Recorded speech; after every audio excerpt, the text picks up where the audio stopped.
Okay, here we go.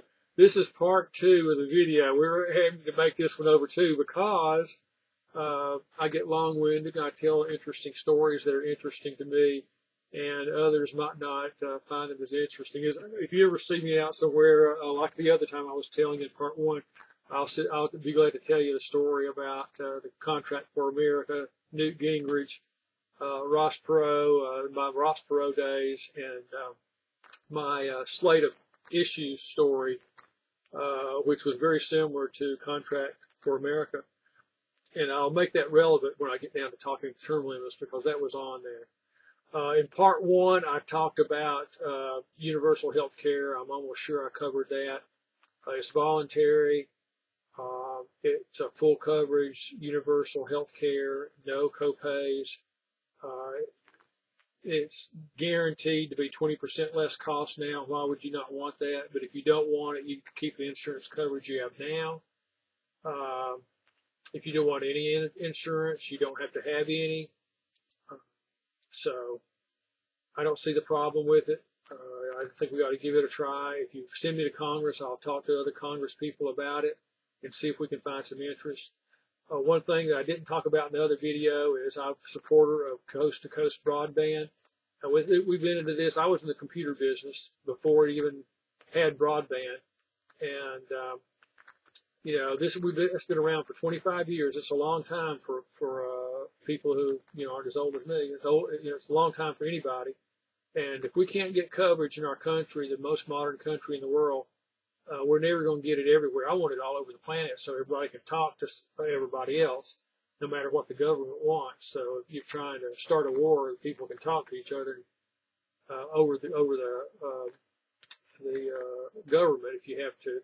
That's a different story. But for right now, we want broadband in our district for sure, and we ought to have broadband coast to coast. And Bernie Sanders, I think, has talked about this once or twice. Give free enterprise a try to do it. If they can't do it, we'll do whatever we need to do to get that done. One of the things I've talked about is that give them a big financial incentive. I know just having been kind of in this business in the sideways thing because of the computer world, you're getting the broadband signal. They're sending you some bandwidth there. But then it gets interrupted when they want to inject a commercial into it, and that causes a disruption.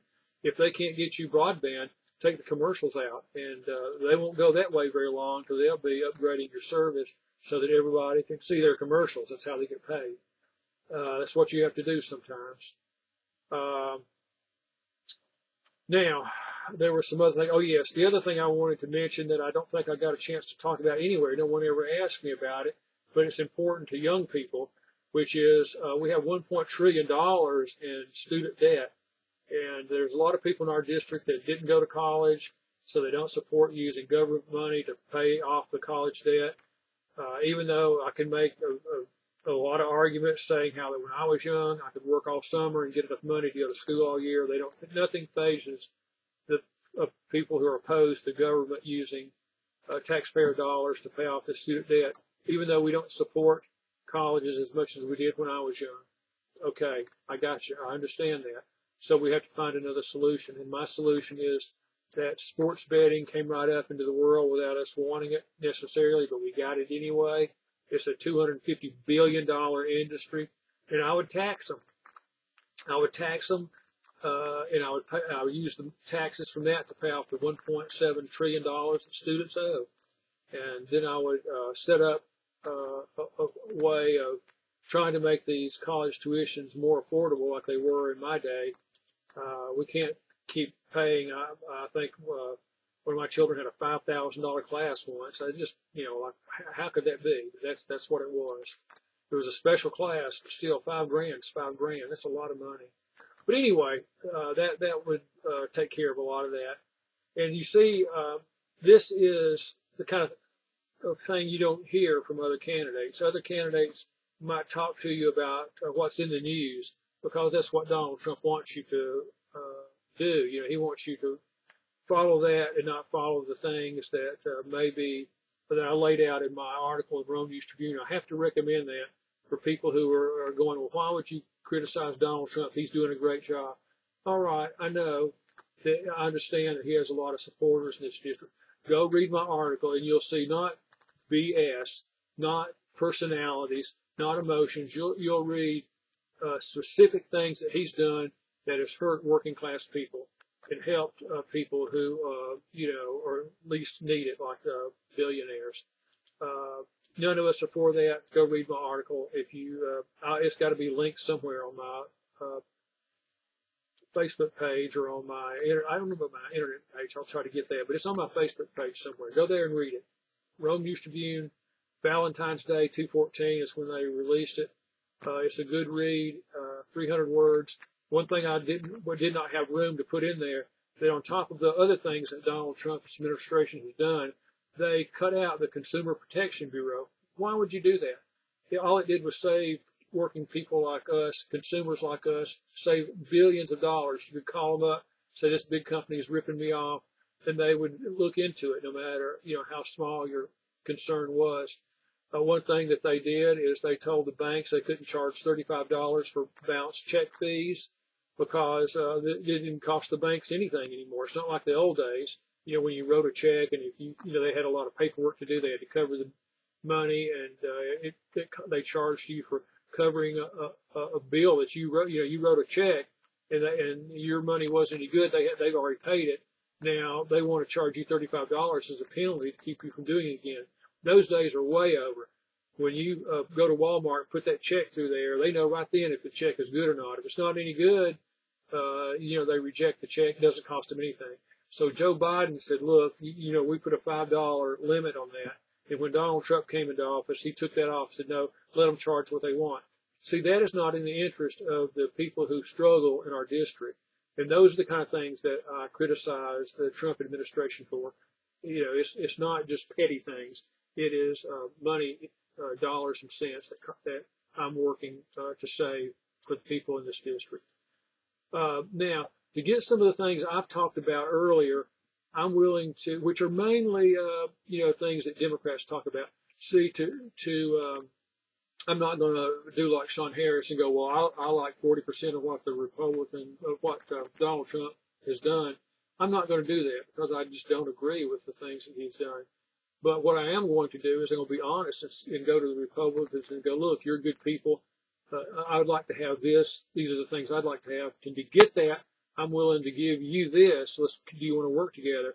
And I would give them a balanced budget. They would like that very much. I think it makes a lot of sense myself. A 10-year plan to get a balanced budget. I would do it. We'd battle with people in Congress to get it done because I want to balance the budget by increasing the tax burden on the rich and the large corporations because in the last 50 years, their taxes have gone down and giving the working people more of the burden of paying that share. So I would like to go back to the 1950s levels, which is about 20-25% more than what the rich are paying today, and charge them those rates. We did real well back in the 1950s. They did real well, and the country did real well. Let's just go back to when it was working, and that will allow us to balance our budget and pay our bills. I think I've talked about term limits. If I haven't, I've talked about it in part one. I want to tell you that in that public broadcasting debate, I messed that up. I guess I got nervous. I get nervous on camera a little bit. Not used to doing it. Haven't done it in 20 years. I get nervous sitting here talking to you and mispronounce some things, and that's just part of me. It's always been my way. But I did say something about the Senate having a 10-year term limit. That was nonsensical, wasn't it? But what I do think would be required, I think in my book I called for 10 years for the House of Representatives, 12 years for the Senate, and 12 years for the courts, for the Supreme Court. But I believe what would probably end up working would be just a simple 12, 12, 12. 12 years in the House of Representatives or 12 years in the Senate and 12 years for the Supreme Court. Now, we worked with this with Ross Perot. We worked with this, I believe, with Pat Buchanan.